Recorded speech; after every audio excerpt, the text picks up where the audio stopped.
یہ سارے عوامل چلتے رہیں گے. ہاں عدالتوں میں جو ایشوز ہیں ان کو عدالتوں میں فیس کرنا پڑے گا, اور وہ ایشوز جن کے اندر کنفرنٹریشن ہوئی ہے یا کوئی شدت ہوئی ہے اس کے لیے اگر ایویڈنس ہوئے تو ان ایویڈنس کے مطابق جو ہے وہ پی ٹی آئی والوں کو اس کو فیس بھی کرنا پڑے گا. تو یہ ایک عمل ہے جو جاری رہے گا, اور اس عمل کے نتیجے میں یہ دیکھ رہا ہوں کہ میاں صاحب کی آمد کے بعد جو ہے جو سٹریسز ہیں وہ مزید ریلیف ہوں گی, اور ایک پولیٹیکل پروسیس جو ہے وہ مزید آگے کی طرف بڑھے گا. چونکہ جب بھی ابھی الیکشنئرنگ کا پروسیس شروع نہیں ہوا, جب الیکشنئرنگ کا پروسیس شروع ہوگا تو comparatively more level playing fields جو ہیں وہ تمام پارٹیوں کو ملنا شروع ہو جائیں گے. اوکے, میں یہ سوال مصطفیٰ سے بھی کرنا ہے, لیکن جسٹ ٹو ریفریز, آپ نے کہا نواز شریف کی واپسی کے بعد سٹریس ریلیز ہوگا, کیا اس کا تعلق واپسی سے قبل جو شرائط رکھی ہیں میاں صاحب نے ان سے جڑا ہوا ہے؟ دیکھیں میاں صاحب کی جو شرائط وغیرہ ہوتی ہیں یہ تو ایک وہ ہوتی ہیں, مطلب شرائط کی باتیں جو ہوتی ہیں یہ حقیقت اور فسانے کے درمیان کی حقیقتیں ہوتی ہیں جو کبھی بھی سامنے نہیں آتی, اور ہوتی بھی ہیں نو ڈاؤٹ, میں انکار نہیں کرتا.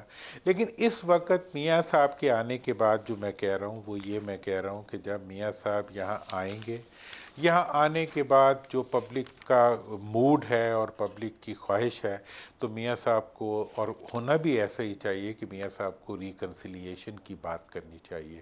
انہیں یہاں آ کے, وہ یہاں آ رہے ہیں تو خوش آئند بات تو یہ ہے کہ پاکستان کی سیاست پاکستان میں واپس آ رہی ہے. اچھا نہیں لگتا ہمیں کہ پاکستان کے لیڈر باہر بیٹھ کے سیاست کریں. پاکستان میں آ رہی ہے, اور پاکستان میں آنے کا اس وقت جو پبلک کا موڈ ہے اور جو ملک کے حالات ہیں وہ اس چیز کی اجازت نہیں دے رہے کہ آپ یہاں آ کے ٹکراؤ کی کیفیت پیدا کریں. اوکے, لوگ اجازت نہیں دے رہے, عوام اجازت نہیں دے رہے. انٹرسٹنگ آپ کی اسٹیٹمنٹ ہے. پر مصطفیٰ نواز کھوکھر صاحب, یہ پیپلز پارٹی بات کر رہی ہے ڈیل کی. ابھی درانی صاحب نے یہ بات کی کہ پاکستان کی سیاست پاکستان میں ہونی چاہیے, پاکستان کے لیڈرز کو واپس آنا چاہیے. بالکل بہت اچھی سٹیٹمنٹ ہے, لیکن یہ واپسی کیا گڈ ول جیسچر ہے, اور کیا منظرنامہ تبدیل ہوگا اس کے بعد, خاص طور پہ پنجاب میں؟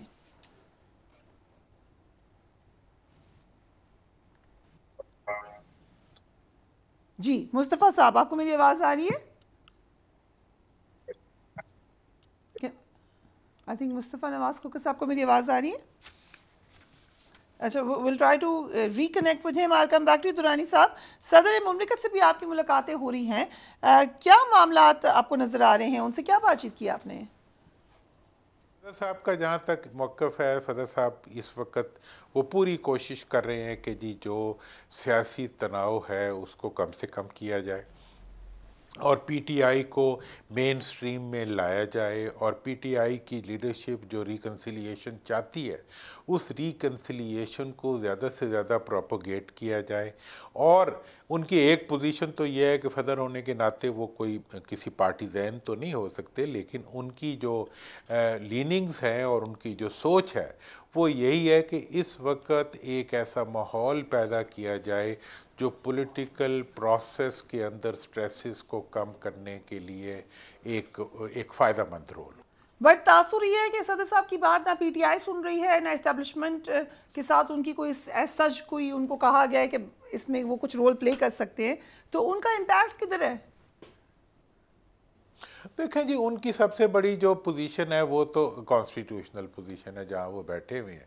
جس گھر میں بیٹھے ہوئے ہیں وہ گھر جو ہے وہ امپورٹنٹ ہے. دوسری بات یہ بھی ہے کہ اگر قوتیں نہ چاہتی تو وہ اس گھر میں نہ ہوتے آج.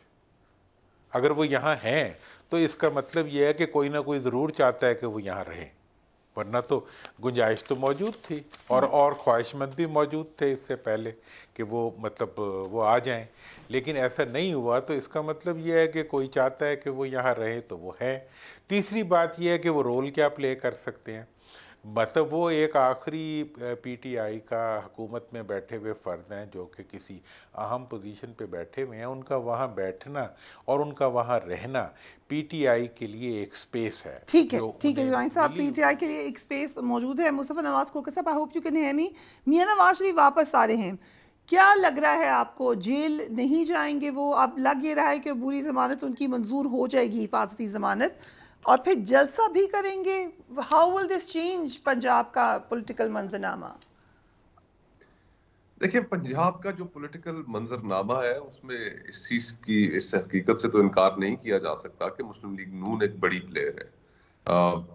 پچھلے کئی دہائیوں سے 90 سے آنورڈز جب سے مسلم لیگ نون کا 1993 میں قیام ہوا تو وہ ایک بڑی پلیئر تو رہی ہے پنجاب کی سیاست میں. لیکن جو اس وقت حالات ہیں جو پچھلے 16 مہینے کی حکومت گزری ہے اس کی جو پرفارمنس رہی، مسلم لیگ نون کے بارے میں ہمیشہ تصور کیا جاتا تھا کہ یہ قدرے بہتر گورننس کرتے ہیں باقی پولیٹیکل پارٹیز کے مقابلے میں. تو وہ رہی صحیح ساکھ جو تھی وہ بھی چلی گئی.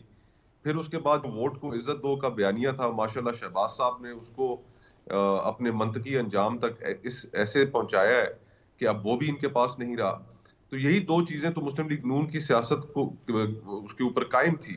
اب ان دو چیزوں کی غیر موجودگی میں نہیں سمجھتا کہ ان کو پنجاب میں کوئی بہت بڑا رسپانس ملے گا. اس وقت فرینکلی ایڈمٹ کرنا پڑے گا کہ یہ جو مہنگائی ہے، جو 16 مہینے کی حکومت رہی، پھر ایک بہت بڑا کاؤنٹر کلچر پورا تیار ہو گیا ہے وکٹمائزیشن کا، تو اس کی وجہ سے تحریک انصاف کو مقبولیت تو حاصل ہے.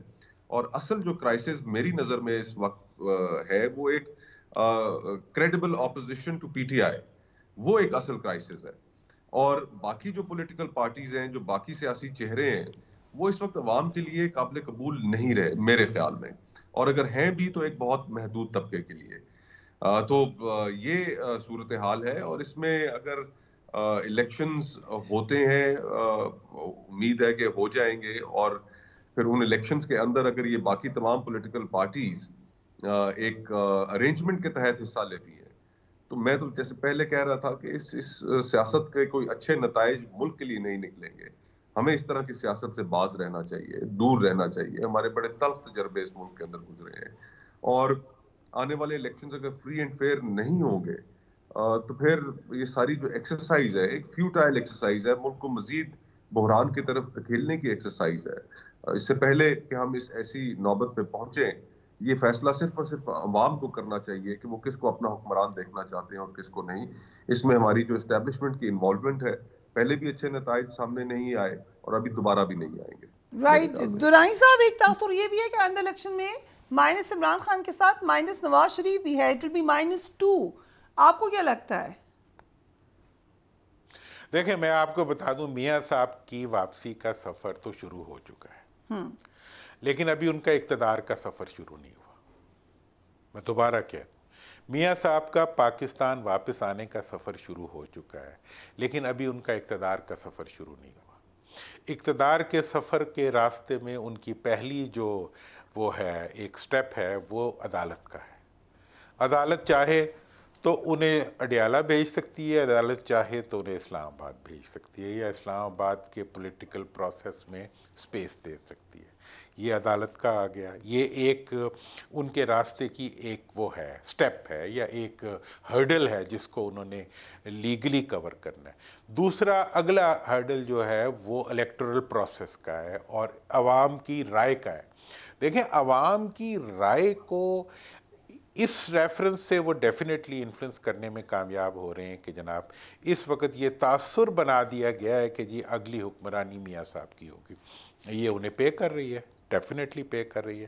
کیا یہ چیز پبلک کی اوپینین میں ٹرانسفارم کر پائیں گے؟ اب جیسے میں کہہ رہا ہوں کہ میاں صاحب کا 21 کا جلسہ جو ہے وہ عوام کا جلسہ نہیں ہے، وہ نون کے ورکرز کا جلسہ ہے، وہ پارٹی کا جلسہ ہے. اگر پارٹی نے اپنی ورتھ پروف کر دی تو اگلے سٹیپ کے اوپر وہ جب پبلک کے پاس جائیں گے تو ان کا ایک تاثر بھی ہوگا جیسا تاثر اچھے پرفارمنس کے بعد ہوتا ہے.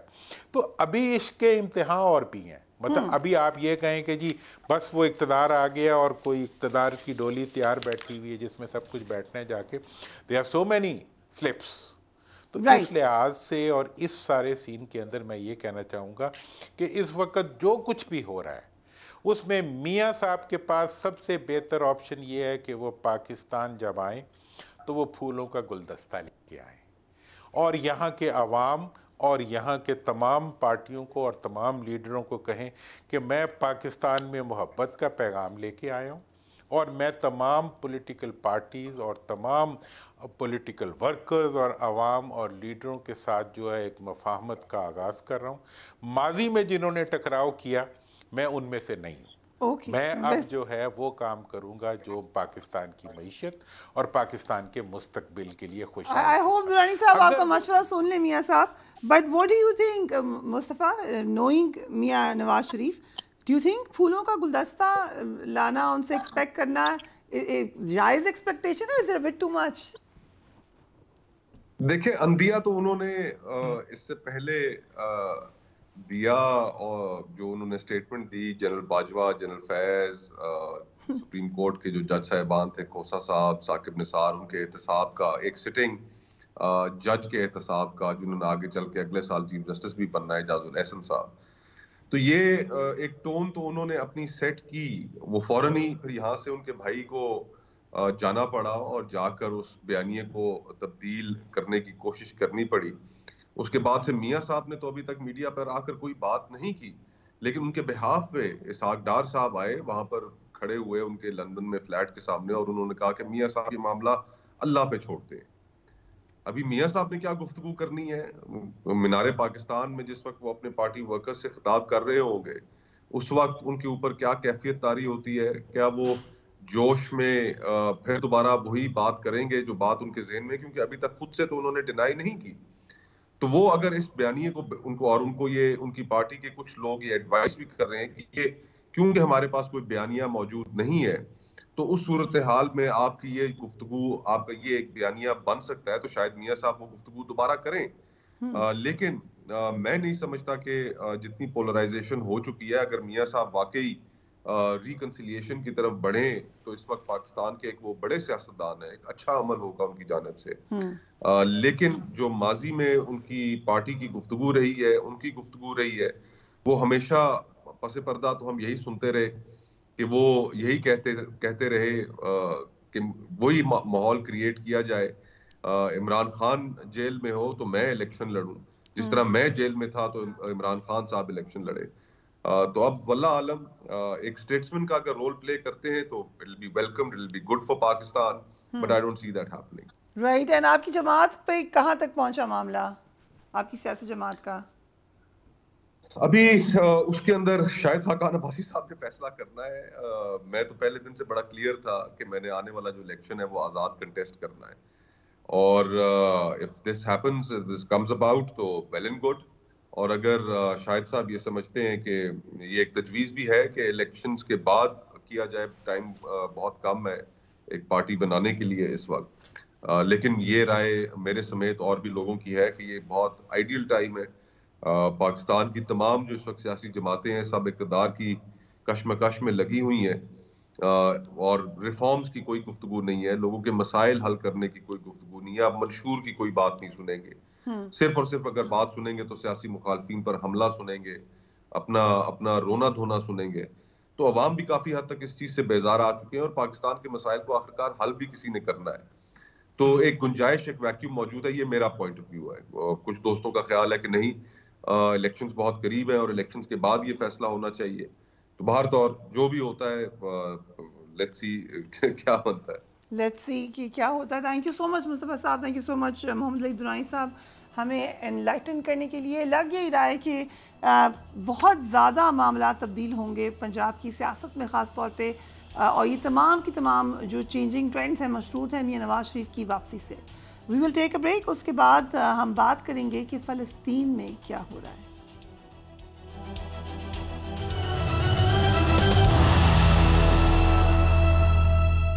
And welcome back. غزہ پر جاری اسرائیلی حملے روز بروز بڑھتے ہی جا رہے ہیں، اور اب غزہ کے معصوم عوام پوری دنیا کو مدد کے لیے پکارے ہیں۔ اسرائیلی بمباری سے غزہ میں شہید فلسطینیوں کی تعداد 2750 ہو چکی ہے، جس میں 1050 بچے بھی شامل ہیں۔ اس جنگ میں اب تک 10 لاکھ فلسطینی غزہ چھوڑ چکے ہیں۔ غزہ کے ہسپتالوں میں زخمیوں اور لاشوں کو رکھنے کی جگہ تک باقی نہیں رہی۔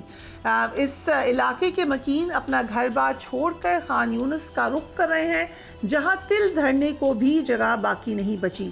BBC کے مطابق خان یونس میں بھوک و افلاس کے شکار انسانوں کی ایک بڑی تعداد پہنچ چکی ہے۔ اسرائیل کی جانب سے غازہ سے نکل جانے کی دھمکی کے بعد فلسطین ریاست کے شمالی علاقے سے لوگ جو کچھ بھی اپنے ساتھ لے کر نکل سکتے تھے نکل پڑے ہیں، اور اب وہ یہاں پہنچ رہے ہیں۔ جن کی گاڑیوں میں پیٹرول تھا وہ گاڑیوں سے آئے ہیں، جن کو گھوڑا گاڑی میسر آئی وہ اس سے بھاگے، اور جن کے پاس کوئی چارہ نہیں تھا وہ پیدل ہی نقل مکانی پر مجبور ہو گئے۔ خان یونس کا شہر تو خود اپنے ہی گھٹنوں کے بل تھا، جس کی آبادی راتوں رات دگنی ہو گئی، اور وہ بڑی تعداد میں انسانوں کے ہجوم کو سنبھالنے کے لیے بالکل بھی تیار نہیں ہے۔ خان یونس کے قلیل وسائل تیزی سے ختم ہو رہے ہیں۔ مرکزی ہسپتال پہلے سے ہی ضروری اور بنیادی سہولیات کی کمی کا شکار ہیں۔ ڈاکٹرز کا کہنا ہے کہ ان کے پاس نئے آنے والے مریضوں کو دینے کے لیے کچھ نہیں ہے۔ ہر چیز پر اس وقت راشننگ ہے۔ ہسپتالوں سے مریضوں کو محض روزانہ 3 ملی لیٹر پانی فراہم کیا جاتا ہے، جبکہ باقیوں کے لیے وہ بھی میسر نہیں۔ جنگ زدہ شہریوں کا کہنا ہے کہ افراتفری کے ایسے مناظر انہوں نے کبھی نہیں دیکھے جو کہ حالیہ جنگ کے بعد دیکھے گئے۔ فلسطین اور اسرائیل کے مابین تنازع کب شروع ہوا، اس حوالے سے اب تک کیا کیا اقدام اٹھائے گئے، ہم اپنی سکرین پر آپ کو وہ دکھاتے جائیں گے۔ اس وقت صورتحال کیا ہے، پاکستان کی طرف سے بھی ایک اسٹرانگ سٹانس لیا گیا ہے۔ دیگر مسلم ممالک اس وقت کیا کہہ رہے ہیں، ہم نے دیکھا کہ آج پریزیڈنٹ بائیڈن کی بھی جو سٹیٹمنٹ آئی اس میں بھی اس حوالے سے بات کی گئی ہیومینیٹیرین کرائسس کی، مگر سب سے اہم سوال یہ ہے کہ اس وقت وہ لوگ جو کہ اس کرائسس کا شکار ہیں ان کے لیے امیڈیٹ ریلیف کیسے دیا جا سکتا ہے، ان کے حالات کیسے بہتر ہو سکتے ہیں، سیز فائر کیسے ہوگا۔ ہمارے ساتھ موجود ہیں نادر ترک صاحب، تھینک یو سو مچ، نائب سفیر فلسطین، deputy head of mission, thank you so much your excellency for being on the programme, and Abdul Basit صاحب ہمارے ساتھ موجود ہیں، کسی تعارف کے محتاج نہیں ہیں، former ambassador. Thank you so much, Basit Saab, for being on the program today. I'll start with you, Nazrul Turk Saab. What exactly is happening in Gaza, and for how many days do you think it's going to stay this way? Assalamu alaikum. First of all, thanks a lot for giving me the opportunity to speak with my brother and sister Pakistani people throughout your honorable channel. What is happening right now in Gaza, it is genocide, crimes against humanity, war crimes, collective punishment. This actually is how we're defending what is happening in Gaza right now. We speak about almost 3,000 shaheed, more than 10,000 injured people, 30% of the building of Gaza damaged and destroyed by Israelis, bombed from sea, borders out of Gaza, and from aircrafts. There is more than 1,000 missing under the damaged houses and buildings in Gaza. No one knows if they are alive or they are already lost their lives. This crisis, actually it was a reaction, or a mad reaction by the Israelis after some Palestinian freedom fighters crossed the borders, killed some Israeli soldiers and army out to the border of Gaza. What is actually our punishment, collective punishment against 2.2 million Palestinians in Gaza. Right now, they are warning Gaza people in the north to leave their houses from north of Gaza to the south of Gaza, which means we speak about Bet Hanun, Bet Lahia, Jabalia, Gaza city itself, which is speak about more than 1.1 Palestinians need to leave their houses and go for nowhere in the south of Gaza. This is actually going to be first step. The second step, what you are right now recognize it is happening on the ground, that they're going to transfer all Gaza people out of Gaza Strip to be inside the Egyptian borders. According to that, the leadership of Egypt decide to close the borders to be sure that no one going to leave Gaza Strip to Egypt, only for one cause, that they don't like to create again other refugees crisis which we are facing in 1948. We was having the right of return according to International Resolution 194 for our refugees in 1948.